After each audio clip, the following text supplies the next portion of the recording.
Hey, Seattle hockey fans, happy Friday. We are going to recap game 4 of the Calder Cup Finals. We are also going to talk about Vince Dunn and hear him in his exit interview. And that will lead us into a conversation about, is Vince Dunn a player that the Seattle Kraken need to sign in the long term? All that and more coming up on today's episode of Locked On Kraken.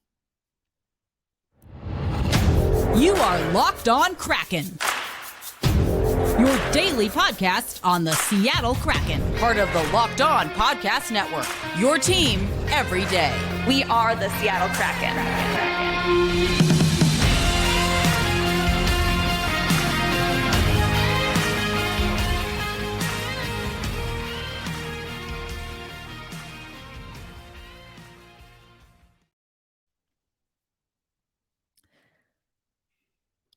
Hey, PSA Seattle hockey fans. Welcome to another episode of Locked On Kraken. I am your host of the only podcast that brings you your favorite team every single day, Locked On Kraken.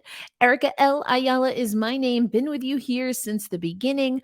I've written for the Seattle Kraken before they were called the Seattle Kraken. I cover women's hockey primarily at places like Forbes, written in about the NHL and the New York Times, and got to go to Beijing to cover Maddie Beniers. That was a lot of fun. So we have a wealth of knowledge here that we try to bring you on Locked On Kraken. This is a reminder that we bring you your team every day. The everydayers, I know you know this because you're with us Monday through Friday, but we are free and available on all audio platforms and are available on YouTube. Hi, YouTubers.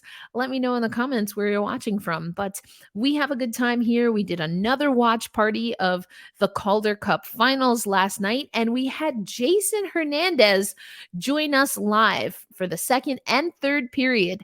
And so we got to see his live reaction to seeing a segment that was aired on NHL Network where he was interviewed and profiled as part of a longer story of the game, the in-arena presentation. So you can watch that on our YouTube channel. It's under the tab for live streams. And again, Jason Hernandez even gave us some goal calls, which was a lot of fun. For those who maybe don't know, Jason Hernandez is the PA voice of the Coachella Valley Firebirds. He got that job a little before the midway point of the AHL season and has joined us. He broke the news that he was going to be the PA announcer right here on Locked On Kraken, and then has been with us especially for the playoff run here. Anyway, JD and I, we caught game 4. It was a game where the Coachella Valley Firebirds once again a little slow out the hop. And again, JD and I talked about that significantly because, it is what we come to expect from the Firebirds, but it's definitely not what we want to see. Isn't that the truth? And we were hoping, and I certainly was, that they would buck the trend, but once again, the Coachella Valley Firebirds just kind of came out flat. So this was ultimately a 3-2 loss. The Firebirds were down right off the gate. Mike Vecchione at the 4:27 mark scores the first goal of the game on a power play. Now, if you watched Jason and I on Thursday's episode, you know that both he and I talked about, and in the pregame yesterday, Grant Fuhr, the analyst, and of course, Hockey Hall of Famer, talked about it on the broadcast with Gino. Discipline, eliminate penalties. And unfortunately, not even 5 minutes into the game, not only are we on the penalty kill, but we give up a power play goal. Austin Poganski would bring us back level later in the first period, but then it would be Vecchione again and Ethan Frank in the second frame. The Coachella Valley Firebirds gave up 2 goals to the Hershey Bears. Jesper Froden tried to make it interesting. Joey Decord got pulled late in the game, but we would not see the heroics from Cameron Hughes or anyone else for that matter. But once again, the penalties, the Hershey Bears, they went 1 for 6 on the power play. So on the one hand, the penalty kill, doing good things. We love to see it. And for those watching on YouTube, I am going to now share my screen just so you can see this. But I'm looking at the box score here. And, on the one hand, you like that they were able to be effective. And on the PK, now, not all of them looked pretty. The first PK, obviously not great. We gave up a power play goal. But also, the Firebirds left 4 power play opportunities where we couldn't find the back of the net and we couldn't get past Shepard. Hunter Shepard in net once again for the Hershey Bears. And I talked about this when we were talking about the Florida Panthers. Now, their big old goose egg really hurt them in the Stanley Cup final. And I don't want that to be the case for the Coachella Valley Firebirds. We know offensively how gifted the team is, but there was a decent amount of lethargy in yesterday's game. Speaking of goaltending, I mentioned, of course, Hunter Shepard. You can see his numbers here. He saw 21 shots, made 19 saves. Joey Decord saw 28 shots, 25 saves. I have been noticing that Joey has he's getting beat glove side, and that's just quick shooting from the Hershey Bears, but I'm thinking that they scouted Joey pretty well. Also, I talked about this, I guess, in the last 2 episodes, but Joey Decord, and I've mentioned it before since we started this show, right, that Joey Decord is a very active goalie. I love that about him, but he poke checks a lot, and when you are lunging with your stick, if you're not just kind of jousting and jabbing, but he's really stretching out, then what does that mean? That this shoulder is exposed. And if he's not ready to recover, I do think that's been a little bit of a challenge. And these are in some respects nitpicking, but this is the final series of the season. And that's exactly what we're going to do. We're going to nitpick. So not what I would call an inspiring performance by the Coachella Valley Firebirds. So, and Jason and I talked about this. We talked about this about game 3, and we talked about it on the live stream again that we recorded yesterday. We do a watch along, and Jason Hernandez, the PA voice of the Coachella Valley Firebirds, joined us for periods 2 and 3. You can watch that back on our YouTube page. But we talked about that it's good, and the silver lining, if you will, is that the Coachella Valley Firebirds lost by 1 goal the last 2 games. On the one hand, you don't like that they couldn't find the gas pedal, but on the other, they put together, again, what maybe was an uninspiring performance by my standards, but they were able to really make Hershey work to just narrowly get a 1-goal win. But how long is this going to take before something gives? Something's got to give, as Leanne Rimes once sang. We'll look it up.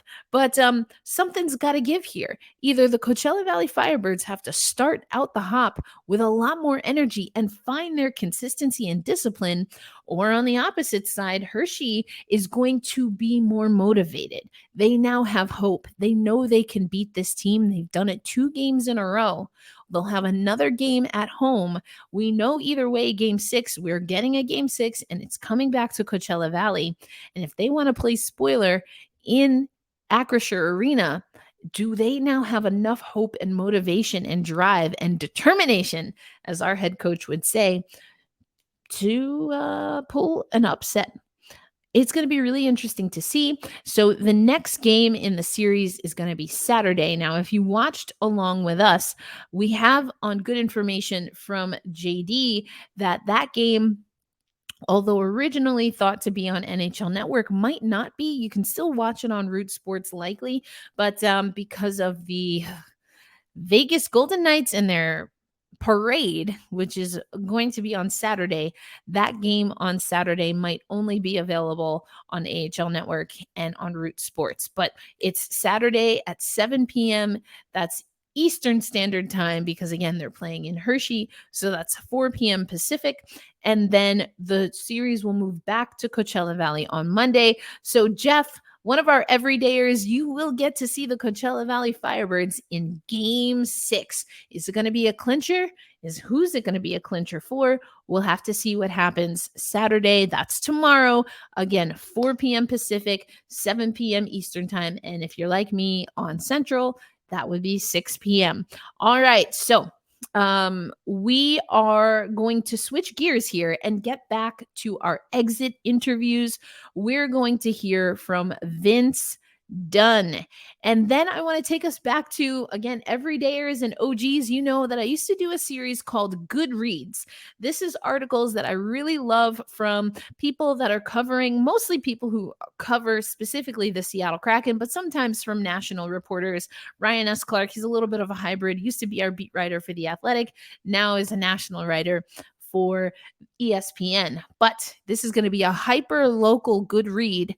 And I think is a really interesting take on not just Vince Dunn, but some other players who are either restricted or unrestricted free agents, breaks down options, waiver, all of that stuff. So we're going to talk about that coming up on this episode of Locked on Kraken. And remember, we still have our mock draft. I've been asking the question all week, but drop it in the comments. Who do you think I picked at number 20 in our mock draft?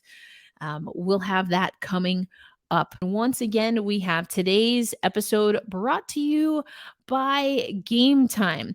And I talk about it a lot, but I am a person that travels a lot. And sometimes if I have some downtime, I want to find out what's happening in whatever city or town I'm in for the weekend. And a lot of times that means going to shows or, yeah, dare I even say sports, sports events on my downtime and when I'm not working in sports. And a great way to find low prices, guaranteed, and quick and accessible is through the Game Time app. You can download the Game Time app and you'll be able to see what's available in your area, theater, sports, entertainment of all kinds. And you can take a look on the app, and Jason has shown this on our podcast before, but you can take a look at what your seats will look at like. I mean, I know as a baseball fan, there are some places where you've got the foul ball right in front of your seats, and that doesn't make for the best experience. But what we really like is the Game Time guarantee. If you find seats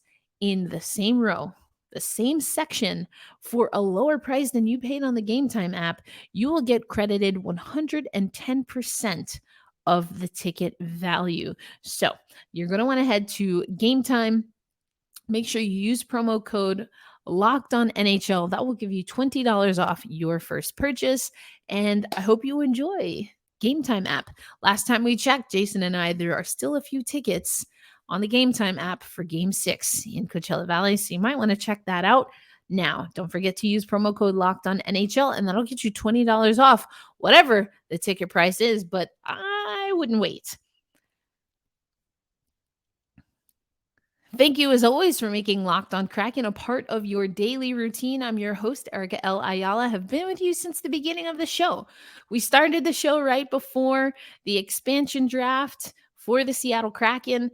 A lot of you know I was charged with making a big, bad, bold prediction. Well, the prediction was that the Seattle Kraken would win a Stanley Cup before the Vegas Golden Knights. Now, the Vegas Golden Knights are a Stanley Cup champion, and we are not. So there's that. But I appreciate the everydayers and people in the comments saying that technically, perhaps, maybe the bold prediction, we can remix it. I'm saying remix it. Some of you are saying maybe it's still alive, but I think it's fair to say that we'd have to remix it at this point in time.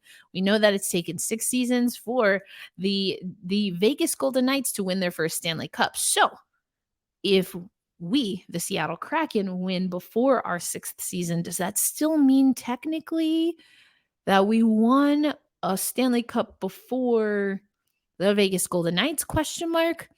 I'm still jostling with it, but again, for bragging rights, I'd be fine with it. Also, that plays into a storyline that we talk about all the time, which is the 3 to 5 year plan for the Seattle Kraken. So we'll see how that works. You've also been hearing me on the show talk a little bit about how now people are seeing the Vegas model as the good model, the more aggressive model, as good as opposed to conservatively what we see in hockey.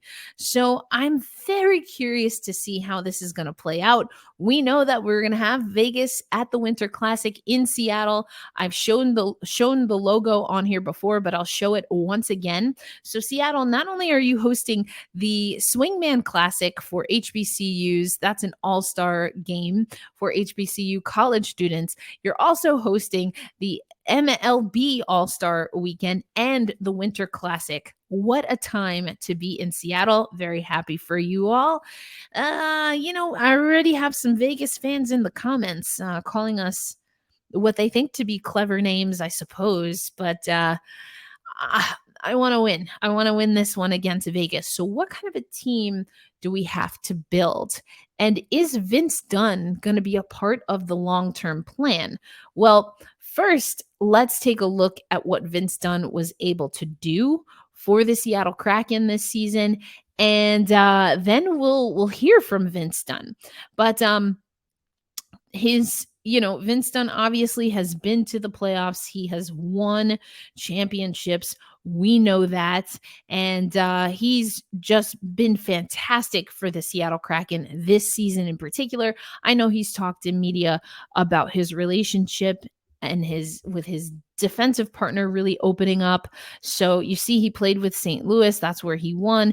Let's look at the splits, though, in Seattle. So if you look, and I'll make this a little bit bigger so that we have this, he was a minus 21 last season. Again, a lot of Seattle Kraken players were on the minus side. 73 games, 7 goals, and 28 assists.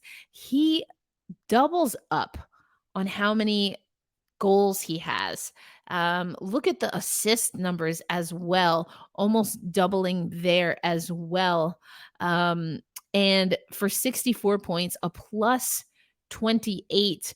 Now, if we look at what he did in the playoffs this season, 14 games, 1 goal, 6 assists. I remember saying that I wished he would have gotten his scoring touch a little bit more profoundly in the playoffs. I mean, he did have 6 assists, but I meant goals in particular. So that's something that we see with Vince Dunn. But similarly to what we talked about with Jared McCann, Vince Dunn was one of those players that made it very clear that he wanted to win with this team. And he had no qualms about it. And I love that. I love when our guys say that not only do they want to win, but they want to be here long term. And so we're going to take you over to, again, the Seattle Kraken exit interviews. We stopped this for a little bit just because Coachella Valley has been obviously on this amazing playoff run, and I wanted to give time to really go in depth, if you will, and talk about that. But we were able to hear from Vince Dunn, and similarly to what Jared McCann said, he wants to be here. And I love when we have guys that are unabashedly saying that they want to be here, that if they have their way, they're going to be in this uniform for a long time. And Vince Dunn is one of those guys. Now, is this a play? Is it realistic? I think these guys know what the business is, but also, I mean, it's nice. It's nice to know. So I want you to hear from Vince Dunn about that. But then also Allison Lucan asked what I thought was a really great follow-up question when Vince Dunn was talking about the differences between this season and last season. And I think he really was able to illuminate some things that we've been talking about in passing here on Locked on Kraken. But here's Vince Dunn. What parts of your game this season were you most proud of in terms of contributing to the team's success? Yeah, I think just getting to where we got to. My goal was to get us into the playoffs, personally. I didn't really have many individual goals for myself, but I think coming from last year, we added a lot of pieces. We saw a really bright future for the group that we have here, and just coming into this season, I had a much different perspective than I did last year. I think The way we shaped our team this year was a lot different. Gave ourselves a really good chance to compete with all the best teams, and gave us a really good chance in the playoffs. So I'm really proud of what we did this year. I'm a small part of that, and I really think it's just up from here, and it's just the beginning of this organization. I think everyone can be really excited for what's ahead. I hope I could be a big part of that coming into next season, and everything that I did for myself was fine. I don't really look. It was. I don't really look at that. I look at what the team can do, especially in the playoffs. It's what everyone can contribute. I thought I did a pretty good job for myself in the playoffs, and thought we competed every single night, battled with the best of the best of them. I think we made a statement in the first round, especially. Everyone counted us out, and we showed a lot for ourselves in that first round. The second round is really disappointing to lose that Game 7, but I think that game could have gone either way. I think it was pretty back and forth. So for myself, I'm happy with where I am right now, and I want to be a part of this organization for many years to come. So whatever happens in the future, it's kind of just going to work itself out. But for me, I'm really excited for what's ahead. And there you go. Vince Dunn talking to media. This was a part of the exit interviews towards the middle of May, just a couple of days after they fell to Dallas in Game 7. And obviously, we talked about that on Locked On Kraken. But coming up next, again, I'm going to get you to good reads, and we're going to go to our pals over at The Sound of Hockey and go through an article that in a post that really breaks down everything you need to know about players like Vince Dunn and what are people saying about Vince and his future. You heard what Vince wants. I alluded to what I think, and we saw some of his numbers, but does Vince Dunn have a long-term future here in Seattle? We'll talk about that coming up on Locked On Kraken. Right now, though, I'm going to tell you about bird dogs. And if you have been watching the last handful of episodes with Jason Hernandez or even the live watch party, you've heard us talk about bird dogs. Now, I, again, do think that overall, Bird Dogs has catered more to the men folk, as I like to say. So for me, I was like, this is a weird product for me. I don't, some of the, whether it's measurements or some of the, let's say, marketing that they have, I didn't know how that was going to fit for me. I do not identify as a male. And so I was a little bit hesitant to try Bird Dogs, but thankfully Bird Dogs sent all of us hosts some of their shorts. And when I tell you, as someone who has a trimmer waist and thicker thighs just from being an athlete, and that's how the creator made me, I have not found a pair of shorts that has ever fit quite like Bird Dogs. They have the liner that I know Jason absolutely loves. He's also a runner, so I think that you'll probably hear him talk about that on the Locked On Ducks show. But for me, I think it's just nice to have something that is made of a fabric that's supposed to be breathable while also being comfortable. Bird Dogs is also known. There's another host of ours, I believe it's on the Locked On Badgers show, that says he can wear a pair of comfortable pants, because they have pants as well, or shorts, and they not be, mesh shorts that you play basketball, pick up basketball in. And so his spouse is very thrilled that he can wear a pair of comfortable shorts for him that also doesn't make him look, a little less put together than she would like. So I always love that anecdote as well. And again, I can speak as someone who didn't think that Bird Dogs was really meant for my demographic, but I have been pleasantly surprised by the fit. So we want you to head over to birddogs.com and use /LockedOnKraken as part of that. And that will give you a free Yeti style tumbler with your first purchase. Just head to birddogs.com/lockedonnhl to get your free Yeti style tumbler with the little Bird Dogs logo with your first purchase. And remember, stay cool, stay comfortable. Why not? Life is too short. You won't regret your pair of Bird Dogs. Thank you again for making Locked On Kraken a part of your daily routine. Once again, I am Erica L. Ayala. If this is your first time listening to Locked On Kraken, put a little squid emoji in the comments if you're watching on YouTube, or just give us a shout. You can follow me at elindsay08. That's ELINDSAY08. You can find the show at Locked On Kraken, all one word, no C's in Kraken.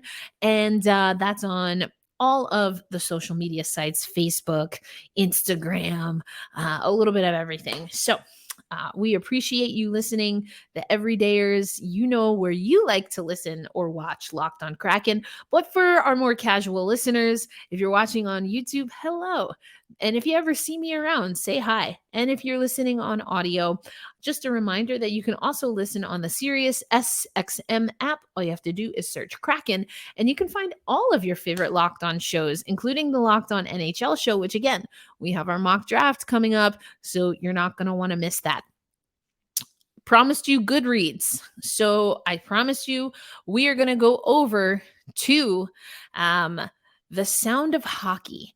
And this is just a really great article that, again, I think encapsulates everything that we're going to be talking about very quickly in very a quick amount of time here, because it's the most wonderful, depending how you feel, time of the year. But it's almost like Christmas when you can re-up your wardrobe with gifts, except we're talking free agency. So we're looking for qualifying offers. And if you listen to Locked On NHL, you have heard that Gil Martin in particular, I believe it was on Wednesday's show and on today's show, Friday's show, has been talking about players with qualifying offers. And of course, we're more interested in what that means for the Seattle Kraken.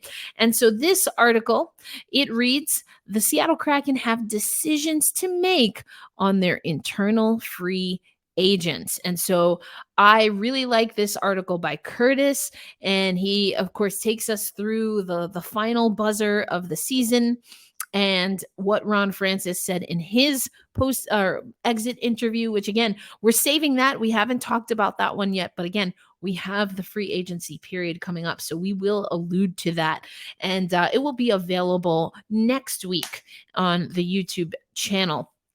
But so Curtis asks this question. This is the main question in this article, which I'm featuring as a part of our Goodreads. I really want us to support people who are writing about the Seattle Kraken. So this is the key question, or the question. What are the key decisions that need to be made on Seattle's own players?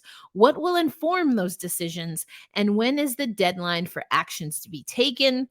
Let's dive in. That's Curtis speaking, not me, but also now me speaking. Let's dive in.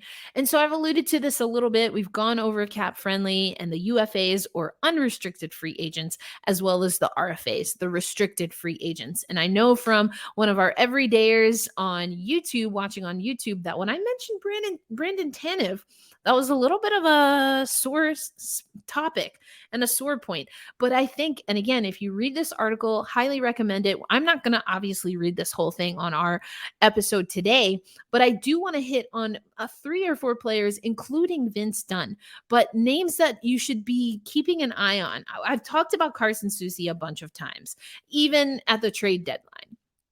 I mentioned Brandon Tanev, Turbo Tanev, and that's where I got that comment from Striatic, and being like, oh man, yeah, we do have to think about what Turbo is doing. And we haven't gotten to his exit interview yet, so I'm not going to spend too much time on Carson. We've talked about him before in a prior exit interview episode, and we have Brandon Turbo Tanev coming up.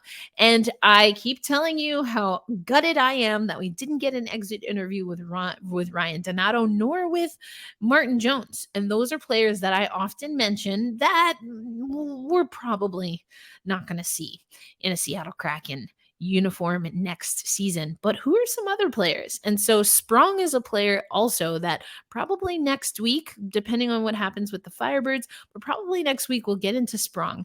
And then there is Vince Dunn. And so again, I really think you should check out this good read from Curtis. It details so much. There's even as you see right here, there's the off-season timeline. So it does a really great job explaining when things are happening, such as the Kraken have until Monday, June 30th. So that's coming up not next week, but the week after, and after the draft. But they have until Monday, June 30th, 2 p.m. Pacific time to extend qualifying offers. And so again, these are some of the players we've been talking about, Geeky and Sprong, and even Joey Decord, which again, if you watched with us the watch along, Jason Hernandez and I took a question and fielded a question regarding goaltending. And what do we do with Joey Decord, knowing that Chris Drieger, for all intents and purposes, it seems, is back healthy?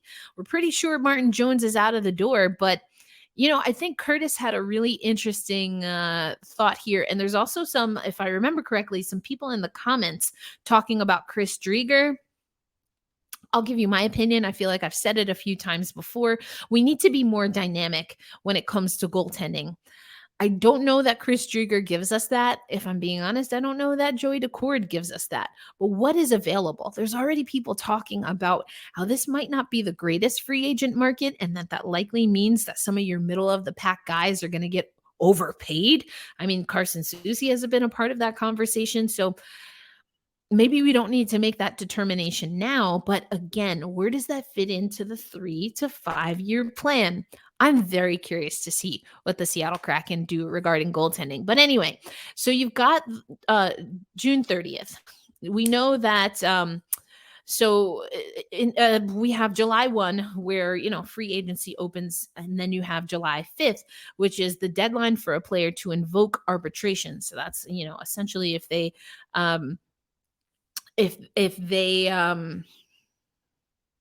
a team can trigger arbitration, or a player can trigger arbitration. And again, I don't want to get into too much of that right now, but Curtis does a great job. That's why it's a good read, and that's why we're talking about it on Locked On Kraken.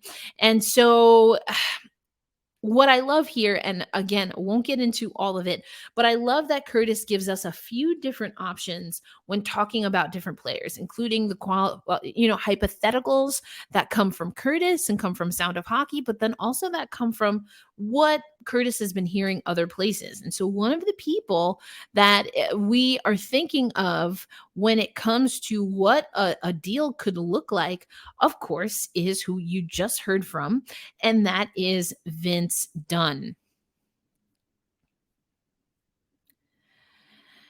So one of the people, when it comes to this breakdown that Curtis has done, that we know the Seattle Kraken have some decisions to make, is the person that you just heard from, and that is Vince Dunn. And I'm going to read this to you, but Vince Dunn is a restricted free agent with arbitration rights. He is 1 year from unrestricted free agency, and coming off a year in which he was second in points for Seattle and 10th in points among all defensemen in the NHL.